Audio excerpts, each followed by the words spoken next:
हरे कृष्ण। गुप्त नवरात्रि का आज चौथा दिन है और 10 महाविद्याओं में से माँ भुवनेश्वरी की उपासना करने का दिन। आप सभी को आज गुप्त नवरात्रि के चौथे दिन की बहुत बहुत शुभकामनाएं। आज के दिन 10 महाविद्याओं में से एक माँ भुवनेश्वरी की पूजा अर्चना की जाती है और देवी भुवनेश्वरी को माँ दुर्गा के नाम से भी जाना जाता है। तो चलिए आज सबसे पहले सुनाते हैं माँ भुवनेश्वरी की पौराणिक कथा और उसके बाद माँ कुष्मांडा की कथा का श्रवण करेंगे। तो आइए आज की गुप्त नवरात्रि व्रत कथा आरंभ करते हैं। गुप्त नवरात्रि के चौथे दिन 10 महाविद्याओं में से एक माँ भुवनेश्वरी की पूजा अर्चना की जाती है। देवी भगवती के अनुसार प्राचीन काल में एक भयंकर असुर हुआ जिसने अपने अत्याचारों से सभी देवी देवताओं को ग्रास्त कर दिया था। असुर का आतंक इतना भयंकर था कि सभी देवता असहाय बन चुके थे। उसके अनुचारों से विचलित होकर सभी देवतागण और ब्राह्मणों ने हिमालय पर्वत पर मां भुवनेश्वरी की तपस्या की उपासना की। उनकी उपासना से प्रसन्न होकर देवी स्वयं प्रकट हुई। वे अपने साथ बाण, कमल, पुष्प, सब्जियां, जड़ और अन्य प्रावधान लेकर आई थी। मां भुवनेश्वरी ने अपनी आंखों से हजारों जल धाराएं प्रवाहित की और उससे पृथ्वी के सभी प्राणी संतुष्ट हो गए। इन दिव्य आंसुओं से सभी नदियों और समुद्र जल से भर गए। सभी वृक्ष, पौधे, औषधियां और वनस्पतियां संचित हो गई। तत्पश्चात मां भुवनेश्वरी ने उस असुर के साथ युद्ध किया और उसे पराजित किया। इस प्रकार देवताओं पर आए हुए संकट का निवारण हुआ। असुर का वध करने के बाद मां भुवनेश्वरी दुर्गा के नाम से विख्यात हुई।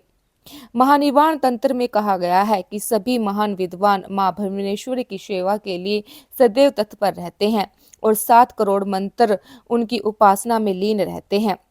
भुवनेश्वरी का अर्थ है जो समस्त लोकों का पालन करती है, समस्त लोकों की अधिष्ठात्री ईश्वरी है। वे संपूर्ण ब्रह्मांड पर शासन करती है और समस्त सृष्टि का प्रतिनिधित्व करती है। उन्हें यदि शक्ति कहा जाता है तो शक्ति के प्रारंभ रूप में से एक है।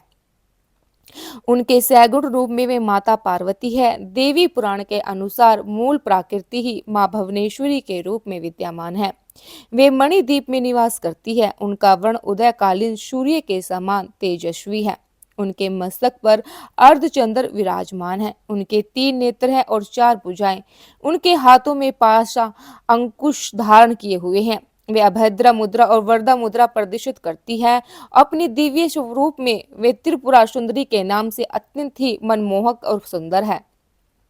कहा जाता है उनके साधना करने से संसारिक दुख, संतान, धन, ज्ञान, सौभाग्य और निर्भयता प्राप्त होती है।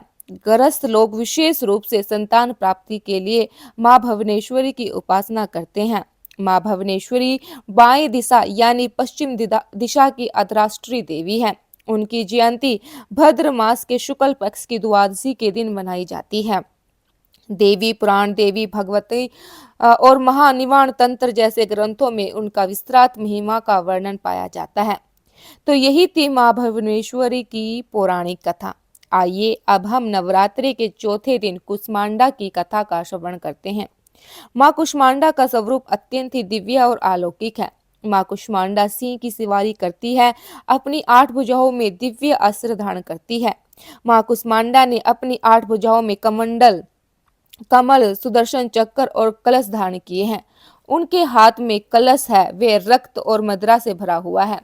देवी कुष्मांडा की महिमा के बारे में देवी भगवती पुराण में विस्तार से बताया गया है। माँ दुर्गा के चौथे रूप में देवी कुष्मांडा ने अपनी मन स्मृति से ब्रह्मांड की उत्पत्ति की थी, इसलिए माँ का नाम कुष्मांडा देवी पड़ा। जब सृष्टि के आरंभ में चारों तरफ अंधेरा था और माँ ने अपनी मन मुस्कान से संपूर्ण ब्रह्मांड की रचना की थी। सूरज की गर्मी को सहने की शक्ति माँ कुष्मांडा में है। वे नव दुर्गा का चौथा अवतार है और उन पर श्री हरि नारायण का अधिपति है, जो प्रेम और करुणा का प्रतिनिधित्व करवाता है। वे माँ कुष्मांडा नाम की महिमा भी अत्यंत ही गहरी है। कु का अर्थ है सूक्ष्म, कुसुम का अर्थ है गर्मी, जो कि जीवन और ऊर्जा का अर्थ है ब्रह्मांड। माँ कुष्मांडा सूर्य के समान तेजस्वी है, जिनके मद स्मृति से समस्त ब्रह्मांड का सृजन हुआ। इसलिए वे ब्रह्म स्वरूपा भी है। जड़ चेतना रूपा इसी सृष्टि में माँ के हास्य मात्र से उत्पन्न होती है। माँ कुष्मांडा ने सभी प्रकार के जीव और ब्रह्मांड में स्थित सूर्य मंडल, समस्त ग्रह, चंद्र और आकाश तारे, आकाश गंगा का निर्माण किया है। उनमें इतनी प्रबल शक्ति है कि वे सूर्य के घेरे में रहती है और उनका निवास स्थान सूर्य लोक है। माँ का यह स्वरूप ऊर्जा देने वाला है और माँ का तेज सर्वव्यापी अनंत है। सूर्य के ताप ऊर्जा के बिना जीवन असंभव है और यही ताप ऊर्जा द्वारा सूर्य मंडल में विराजित यह देवी सबकी रक्षा करती है। माँ दुर्गा ने देवी कुष्मांडा का रूप लेकर सभी जीवों की रक्षा की थी और इस ब्रह्मांड की रचना की थी। इसलिए इन्हें जगत की जननी भी कहा जाता है। इनकी पूजा आराधना करने से बल और बुद्धि का विकास होता है और जीवन में निर्णय लेने की शक्ति भी वृद्धि होती है। तो चलिए माँ दुर्गा के इस स्वरूप का पूजन आराधना कैसे की जाती है वह भी जान लेते हैं। नवरात्रों में इन दिन भी प्रतिदिन की तरह सुबह जल्दी उठकर स्नान इत्यादि से स्वच्छ होकर घर और पूजा स्थान को गंगा जल से शुद्ध कर फिर कलश की स्थापना करके माता कुष्मांडा का स्वरूप मन में अंकित करके उन्हें नमन करें। देवी को पूर्ण निष्ठा से फूल, धूप, दीप, सुगंधित द्रव्य, कुमकुम, अक्षत इत्यादि अर्पित करें। माँ कुष्मांडा को विविध प्रकार के फल, दही, हलवा और मिठाइयों का भोग अपनी अक्षमता अनुसार लगा सकते हैं। उसके बाद माँ की आरती और स्तुति करें। पूजा के बाद प्रसाद वितरण करें। माँ कुष्मांडा को इस निवेदन के साथ जल पुष्प अर्पित करें और उनके आशीर्वाद से आपका और आपके सब जनों का स्वास्थ्य अच्छा रहे। माँ से विशेष रूप से आप अपनी कृष्ण भक्ति के लिए भी प्रार्थना करें, क्योंकि वही जीवन का परम लक्ष्य है। अगर आपके घर में कोई लंबे समय से बीमार है तो इस दिन माँ से विशेष निवेदन करके उनके अच्छे स्वास्थ्य की कामना करनी चाहिए। माँ के पास रखा हुआ जल का पात्र उस बीमार व्यक्ति के ऊपर छिड़कना चाहिए। कुष्मांडा देवी को सफेद कुमर यानी समुच फुटे के फल की बलि दी जाती है। ब्रह्मांड को कुम्हार के समान माना जाता है। बीच में खाली होता है। देवी ब्रह्मांड के मध्य में निवास करती है और पूरे संसार की रक्षा करती है। इसीलिए उन्हें कुम्हार या फिर पीठ का भोग लगाया जाता है। सबसे अंत में याचना करें और ध्यान लगाकर दुर्गा सप्तशती और दुर्गा चालीसा का पाठ करें। देवी कुष्मांडा योग और ध्यान की देवी भी है। देवी का यही स्वरूप अन्नपूर्णा है। वे उद्दार अग्नि को शांत करती है, इसलिए उनका मानसिक जाप करें। देवी कवच को 5 बार पढ़े और जो भी मंत्र आपको आए उन मंत्रों से माता को प्रसन्न करें।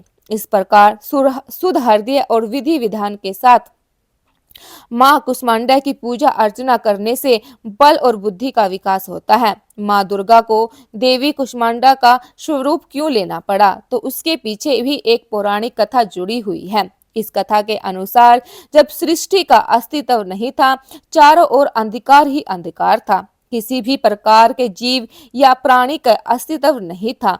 उस समय में एक तेज पुंज के रूप में कुष्मांडा देवी प्रकट हुई थी। उनका तेज उसी क्षण चारों ओर फैलने लगा और यही अनंत तेज स्वरूप में देवी कुष्मांडा प्रकट हुई। उनकी मंद स्मृति से सृष्टि का सृजन हुआ और इस प्रकार माँ दुर्गा ने कुष्मांडा रूप में इस अंडे के आकार के ब्रह्मांड की उत्पत्ति की, जिसमें हर प्रकार के जीव, प्राणी और ब्रह्मांड में स्थित जल, वायु और सूर्य मंडल स्थित सहित ग्रह, चंद्र, तारे और आकाश गंगा का निर्माण हुआ। इसीलिए उन्हें जगत जननी अज्ञान शक्ति भी कहते हैं, जो सभी प्रकार के जीव को ऊर्जा प्रदान करती है। ब्रह्मा की रचना कर जीव मात्र को जीवन शक्ति प्रदान करने हेतु माँ दुर्गा देवी कुष्मांडा रूप में आज के दिन प्रकट हुई थी।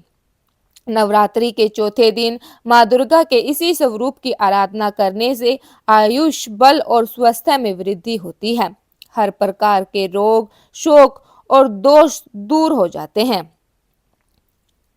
जीवन में समृद्धि और तेज मिलता है और मन के सभी दुष्ट भाव दूर होकर व्यक्ति आध्यात्मिक मार्ग पर आगे बढ़ता है। तो चलिए नव दुर्गा के चौथे स्वरूप माँ कुष्मांडा से वंदना करते हुए जीवन में परम आनंद की प्राप्ति करते हैं। जिन्होंने इस ब्रह्मांड की रचना कर समस्त जीव को चेतना प्रदान की है, वह माँ कुष्मांडा को प्रार्थना करते हैं कि हम परम भगवान श्री कृष्ण की शुद्ध भक्ति प्रदान करें।